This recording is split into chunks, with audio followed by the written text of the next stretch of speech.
The member for Murray Wellington. Yeah. Here. Mr Speaker, Whip and Leader of the House, please accept my sincere congratulations on your appointments. One of the most important things for me to do in my inaugural speech is to acknowledge the Bindjarra people on the land on which I am the local member. I pay my respects to their elders, past and present, and I feel honoured to have my office situated on their budja. I also want to acknowledge the Whadjuk people on the land in which we stand today and pay my respects to their elders, past and present. Today I want to acknowledge the Bindjarra people of my region as the First Peoples and as traditional owners of the land. I also want to acknowledge that there were different Aboriginal groups within Western Australia prior to European settlement, each with their own distinctive language, customs and law. Under Aboriginal law and custom, Aboriginal people have cultural responsibilities and rights in relation to the land of which they are the traditional owners. Aboriginal people have a living spiritual, cultural, familial and social connection with the land. Aboriginal people have made, are making and will continue to make a significant and unique contribution to the heritage, cultural identity, community and economy of the Murray-Wellington electorate and Western Australia. Historically, the Bindjarra people were an important traditional group where many of the Aboriginal groups would come from the inland regions over the Scarp and trade with them. The Bindjarra region was a place of celebration and ceremony where the Bindjarra people played an important role. I am looking forward to continuing to build a positive working relationship with the Bindjarra people as I support them to take a leadership role once more. Mr Speaker and Premier, I am truly thankful to be part of the 40th Parliament, along with the other 40 WA Labor members elected. As the saying goes, life begins at 40. So as I see it, we are at a stage where we're at the peak of attaining our greatest. Simply means it's the start of fresh new beginnings for most of us here in Parliament. I stand here today in this 40th Parliament with hand on heart to let my community know I will never give up to ensure our electorate is provided the recognition and support it has not been given by past governments. Being here today would not be possible without the forceful support of our brilliant volunteers who are the backbone of our grassroots campaign. This was a team effort.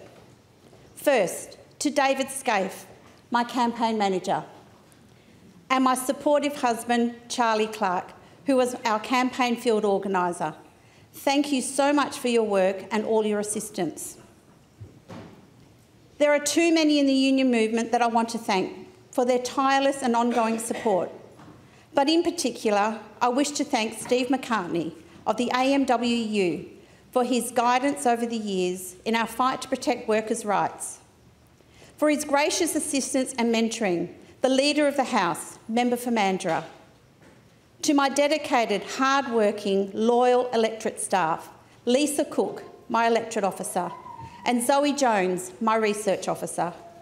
Thank you for your tireless contribution you have provided not only to myself, but to the constituents in our electorate.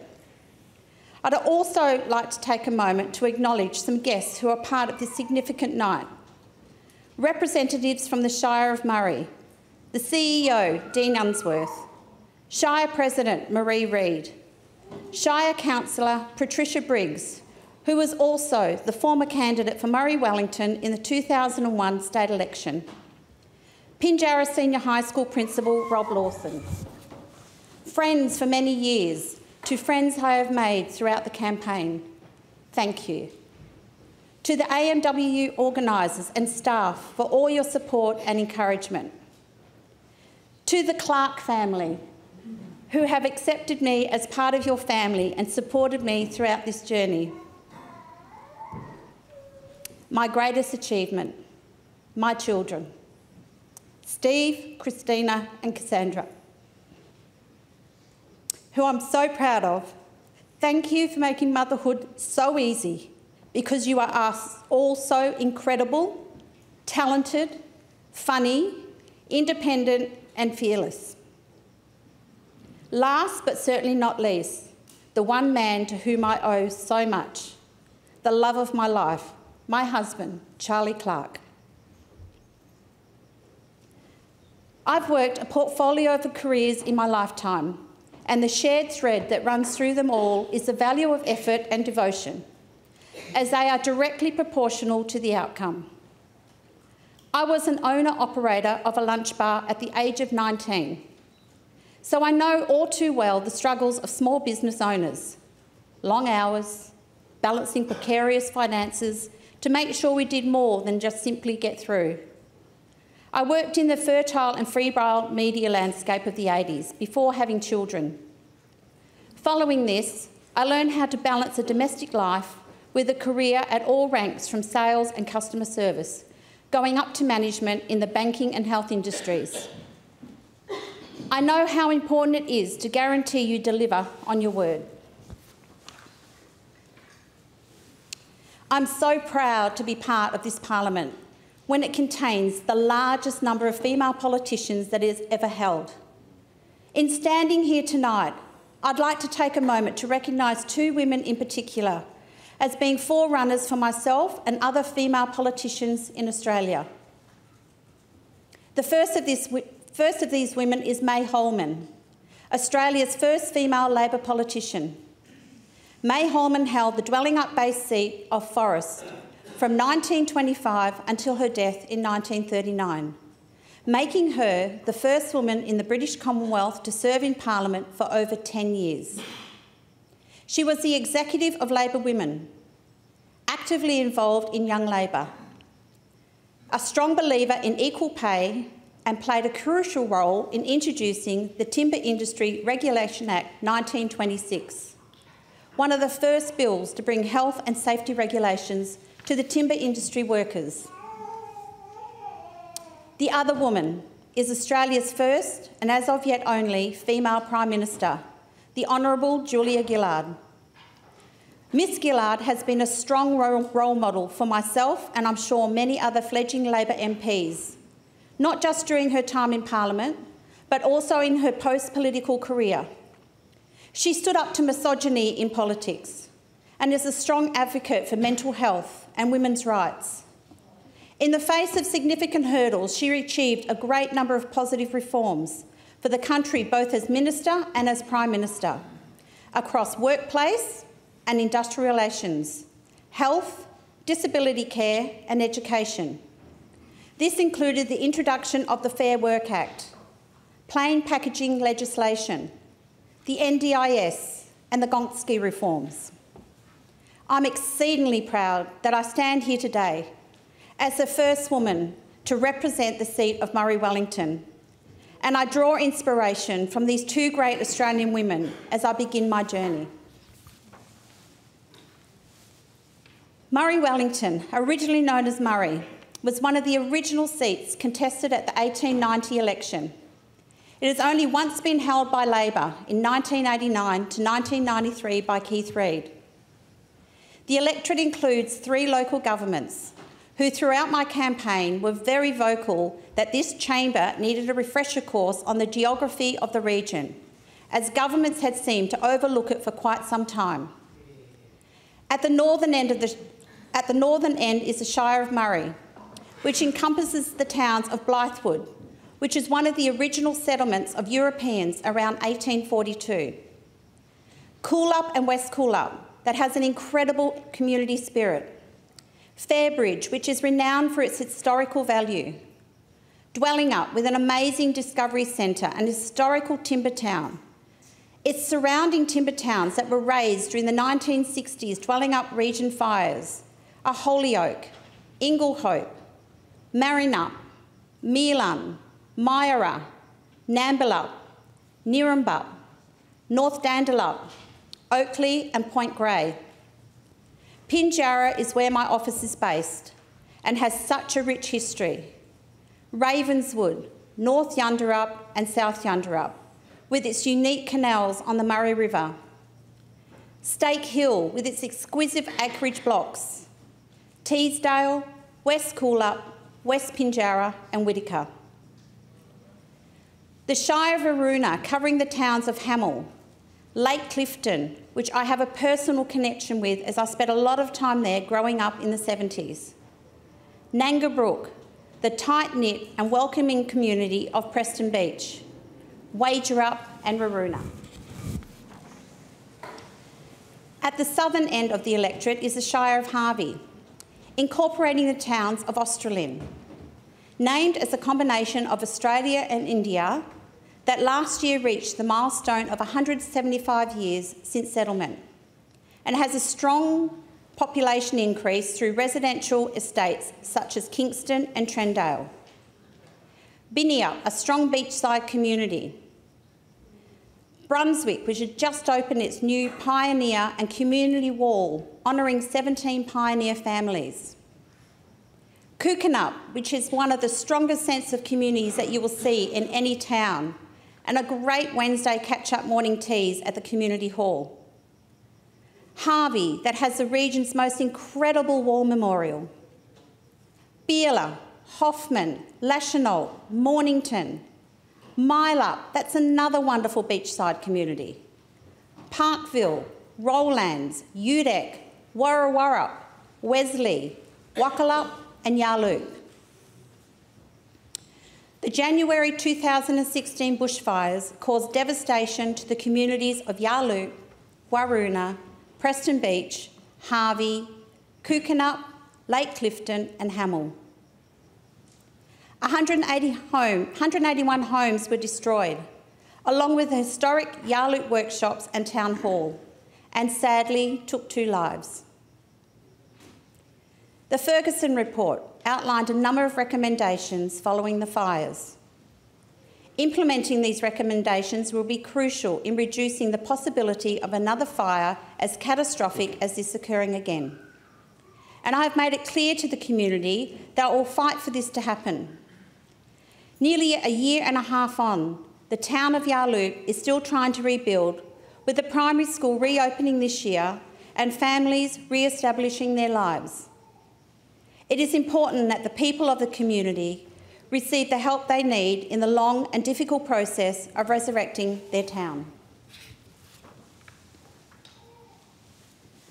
One of the things that make the region so incredible is its unique environment. The Dwelling Up Forest is part of the state's irreplaceable Jarrah Forest and holds historical significance to the local Indigenous population and the Dwelling Up community at large.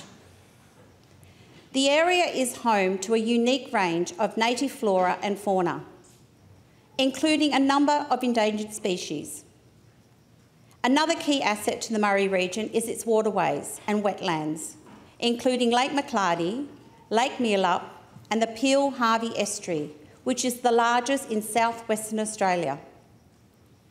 The region's waterways and wetlands serve a number of purposes to the area, including agriculture, protecting and feeding native wildlife, and being used as a source of recreation.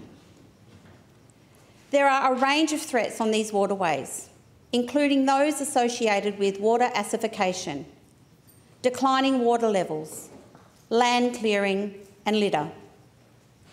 It is of utmost importance that support is given to the community groups that are educating the public about the environmental significance of the region, and to the groups that are contributing to the conservation of our environmental assets. It is also vital that Indigenous groups are given the opportunity to show others the cultural significance of our environment. The continued conservation of our forests and wetlands will safeguard our native animals from extinction, allow the region to continue and be further developed as a tourist destination, and encourage recreational activities to continue.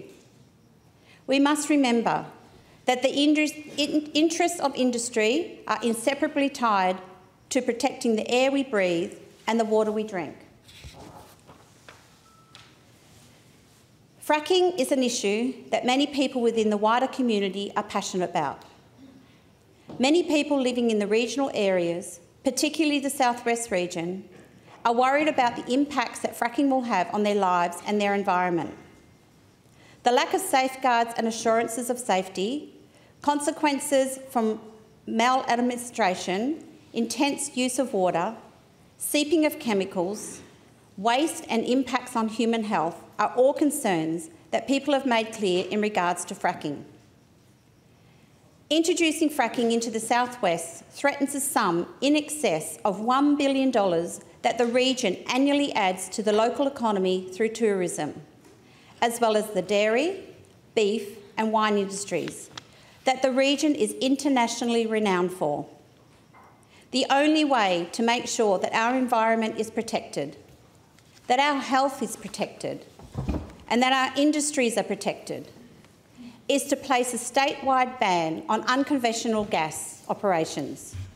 Let's lock the gate on fracking in WA.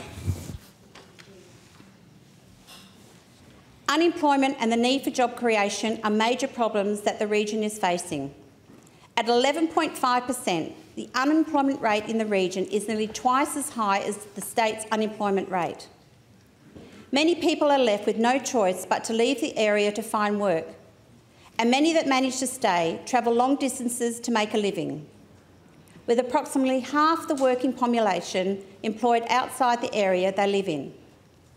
Local jobs, local manufacturing, made in Australia products is essential to the growth in WA. We must ensure government contracts have the right ratio of tradies to apprentices. This is vital to ensure jobs and growth in all regions. The lack of this support is causing loss of manufacturing jobs in Australia and the opportunity to train our youth and upskill our current workforce to a standard we can be proud of. Apprenticeships are declining due to the lack of job opportunities and rising cost of training. This has a detrimental effect on our skilled workforce, which in the past has been highly regarded and recognised internationally. We need to limit the quantity of raw materials and resources leaving our shores where they are being manufactured overseas and brought back as produced goods. 1/5 of the population in Murray-Wellington are under the age of 14, making high-quality education fundamental to the growth and future of the community. The electorate covers 22 schools, 14 of which are public. These schools are all facing different challenges, including limited resources, ageing facilities, and both increases and decreases in student numbers. Pinjarra Senior High School, the largest school in the electorate, saw an increase of over 200 students once the Year 7s were amalgamated with high schools, yet currently doesn't have any of their own facilities to hold assemblies or host performing arts. Providing aid to these schools is paramount to the overall success of the region. As I previously said, 1/5 of the population in Murray-Wellington are under 14. Can I get an extension, please? Extension granted. Yeah. So there is a need for policy that explicitly addresses the needs and aspirations of young Western Australians. That isn't simply welfare provisions. Young Western Australians are more remarkable than many of us in this chamber and are the greatest source of this state, yet are hindered by inexcusable unemployment rates, housing affordability, and now rising costs of education, which we know to be the surest means of social and cultural mobility. We are losing them to the east and overseas, where they can see venture prospects and an opportunity for usefulness. We must foster an entrepreneurial spirit and keep skilled workers in WA.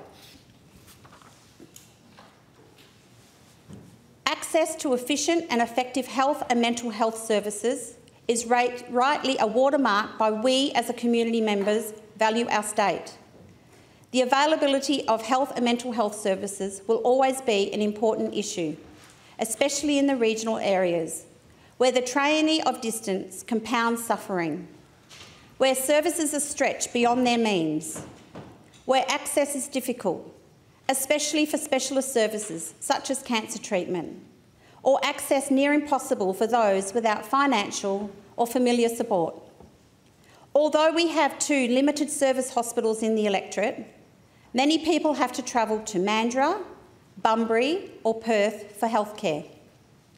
Because of this, a lot of people rely on the mobile healthcare services provided by at-risk, not-for-profit organisations, and continued government support for these organisations will ensure that these important resources can keep running. The higher rates of instances of mental illness in the regional areas is well known, and for many it's not best served by the criminal justice system. However, the increased difficulty of accessing support and the regional stigma associated with mental illness means that people in the country do not seek or are not able to receive the support they need. We must lessen the burdens. The state prospers, and the Labor Party too, when we propose bold policies designed to improve the material well-being of economically embattled voters. When we reach out, when we are responsive and compassionate to the plights of those disregarded, forgotten or hurt by the previous government. When we acknowledge that our political compromises have substantive and meaningful effects to the lives of vulnerable people. When we lead with research-based best practice policy and virtuous conviction and not blinded by ideologues. Whenever we cannot reconcile on the intractable issue, may all of us be reminded there is no inconsistency between ensuring jobs growth and protecting workers' rights. There is no inconsistency between growing our industries and defending the environment. There is no inconsistency between a criminal justice system with hope and dignity for those affected. There is no inconsistency between fiscal responsibility and safeguarding social protections. Thank you, Mr. Speaker.